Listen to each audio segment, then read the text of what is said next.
আসসালামু আলাইকুম রহমতুল্লাহ এবং হে রুহানি পথের পথিক, সকল সত্য সন্ধানীকে আমাদের আধ্যাত্মিক ইসলামে সুস্বাগতম।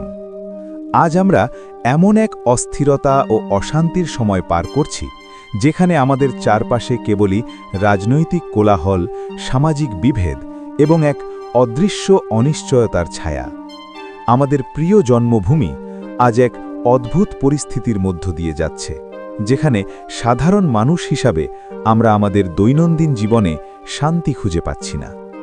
মন আজ বড় ভারাক্রান্ত, কারণ ধর্মীয় মূল্যবোধের নামে যে শান্তি ও ঐক্যের কথা বলা হয়েছিল, তার পরিবর্তে আমরা দেখছি এক শ্রেণীর মানুষের ক্ষমতার লোভ, হিংসা আর বিদ্বেষের রাজনীতি। আজ আমাদের এই গভীর আধ্যাত্মিক আলোচনায় বুঝতে হবে, এই অস্থির সময়ে একজন মুমিনের আসল কর্তব্য কী। কোরআন ও সুফি দর্শন এই বিশৃঙ্খলার সময় আমাদের ঠিক কোন পথে চলতে নির্দেশ দিয়েছে। প্রিয় দর্শক, এই বর্তমান পরিস্থিতিকে যদি আমরা কোরআনের দৃষ্টিতে বিচার করি, তবে এর নাম হল ফিতনা।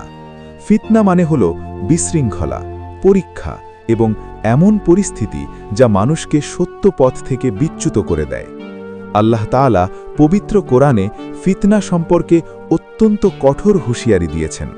তিনি বলেছেন, তোমরা ফিতনা সৃষ্টি করো না, কারণ ফিতনা হল হত্যার চেয়েও মারাত্মক। সূরা আল বাকারা 191। আপনি হয়তো ভাবছেন, হত্যার চেয়েও মারাত্মক ফিতনা কিভাবে হয়?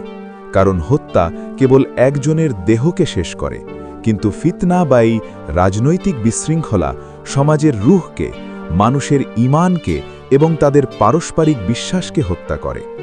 এই ফিতনার আগুনে জ্বলতে থাকলে মানুষ আল্লাহর শ্রণ ভুলে যায়, একে অপরের প্রতি বিদ্বেষ পোষণ করে এবং চূড়ান্তভাবে মুনাফিকিতে লিপ্ত হয়। আমরা যখন আজকের সমাজে এক শ্রেণীর তথাকথিত ধার্মিক বা মৌলবাদী শক্তির দিকে তাকাই, তখন দেখি তাদের মুখে ধর্মের কথা, কিন্তু তাদের অন্তরে কেবলই ক্ষমতার লোভ। তারা মুখে ইসলামের ন্যায় বিচারের কথা বলে, কিন্তু তাদের প্রতিটি পদক্ষেপ থাকে বিভেদ সৃষ্টির উদ্দেশ্যে। এই যে ধর্মকে ব্যবহার করে রাজনৈতিক উচ্চাকাঙ্ক্ষা চরিতার্থ করার চেষ্টা, এটাই হল আধ্যাত্মিক মুনাফিকি। একজন প্রকৃত মুমিন কখনোই ধর্মের পবিত্রতাকে নিজের পার্থিব স্বার্থসিদ্ধির জন্য ব্যবহার করতে পারে না। তারা ওয়াজের মঞ্চে আল্লাহর একত্ববাদের কথা বলে, কিন্তু পর্দার আড়ালে তারা নিজেদের নফসে আম্মারা অর্থাৎ অত্যাচারী প্রবৃত্তির গোলাম হয়ে কেবল ক্ষমতা নামের মূর্তির পূজা করে। সহজ একটি উদাহরণ দিয়ে বিষয়টি বোঝাই। ধরুন, একটি পরিবারে দুই ভাই রয়েছে। তাদের বাবা একটি সম্পদ সমানভাবে ভাগ করে দিয়েছেন, কিন্তু এক ভাই চায় ছলনার মাধ্যমে বা জোর করে পুরো সম্পদটি দখল করতে। সে তখন অন্য ভাইয়ের বিরুদ্ধে মিথ্যা অপবাদ রটায় এবং পরিবারে অশান্তি সৃষ্টি করে। এই যে জোর করে দখল করার চেষ্টা এবং মিথ্যাচার, এটাই হল তার লোভের ফিতনা। ঠিক তেমনি রাজনৈতিক অঙ্গনে যখন কোনো গোষ্ঠী কেবল নিজেদের ক্ষমতা দখলের জন্য দেশের স্থিতিশীলতা নষ্ট করে, মিথ্যাচার করে বা মানুষের মধ্যে বিভেদ সৃষ্টি করে, তখন তারা কোরআনের সেই স্পষ্ট নির্দেশ লঙ্ঘন করে, যেখানে বলা হয়েছে, হে মুমিনগণ, যদি কোনো ফাসেক তোমাদের কাছে কোনো খবর নিয়ে আসে, তবে তোমরা তা যাচাই করে দেখবে, পাছে অজ্ঞতাবশত তোমরা কোনো গোষ্ঠীর ক্ষতি করে বসো, ফলে তোমাদের কৃতকর্মের জন্য তোমাদের অনুতপ্ত হতে হয়। সূরা আল হুজুরাত 6। এই আয়াতটি আজকের সমাজে বিশেষভাবে প্রযোজ্য। আমাদের চারপাশে যখন গুজব, মিথ্যা তথ্য এবং রাজনৈতিক বিদ্বেষের গল্প ছড়ানো হয়, তখন একজন মুমিনের প্রথম কর্তব্য হল আবেগপ্রবণ না হয়ে সেই তথ্য যাচাই করা। যে ব্যক্তি বা গোষ্ঠী যাচাই না করে কেবল বিদ্বেষ বা গুজবের ভিত্তিতে কাজ করে, তারা আসলে রাজনৈতিক মুনাফিকি করছে। এই অস্থির সময়ে সাধারণ মানুষের কর্তব্য কী? যখন চারপাশে কেবলই বিশৃঙ্খলা, তখন একজন মুমিনের একমাত্র অস্ত্র হল ধৈর্য, সবর এবং আল্লাহর প্রতি পূর্ণ আস্থা, তাওয়াক্কুল। এই সবর মানে কিন্তু নিষ্ক্রিয় হয়ে বসে থাকা নয়। সবর মানে হল পরিস্থিতির ভয়াবহতা সত্ত্বেও নিজের ঈমান, নিজের নৈতিকতা এবং নিজের মানবিকতা থেকে এক চুলও সরে না আসা। আপনি যখন দেখেন সমাজের একদল মানুষ ধর্মের নামে ঘৃণা ছড়াচ্ছে, আপনার সবর হল তাদের সেই বিদ্বেষের জবাবে আপনি কোনো বিদ্বেষ ছড়াবেন না। আপনার সবর হল আপনি ন্যায় ও সত্যের পক্ষে থাকবেন, কিন্তু কোনো প্রকার নৈরাজ্য বা ফিতনার অংশ হবেন না।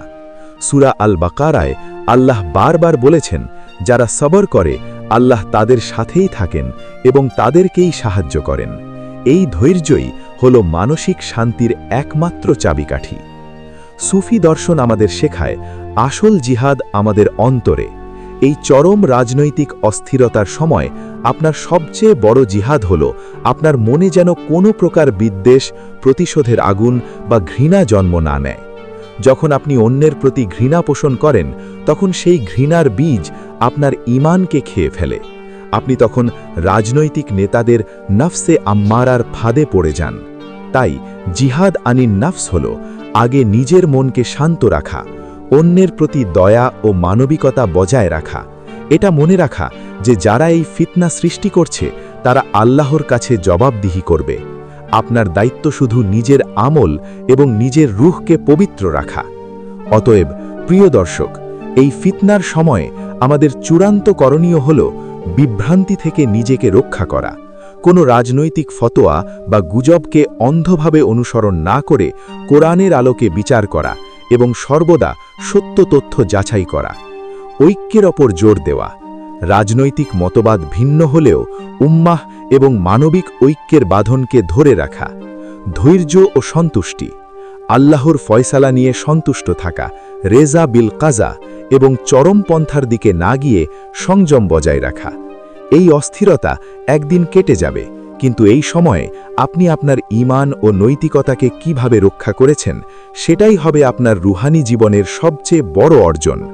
আসুন আমরা কোনো প্রকার ফিতনার অংশ না হয়ে শান্তি, ন্যায় ও ভালোবাসার পথে নিজেদেরকে নিয়োজিত করি।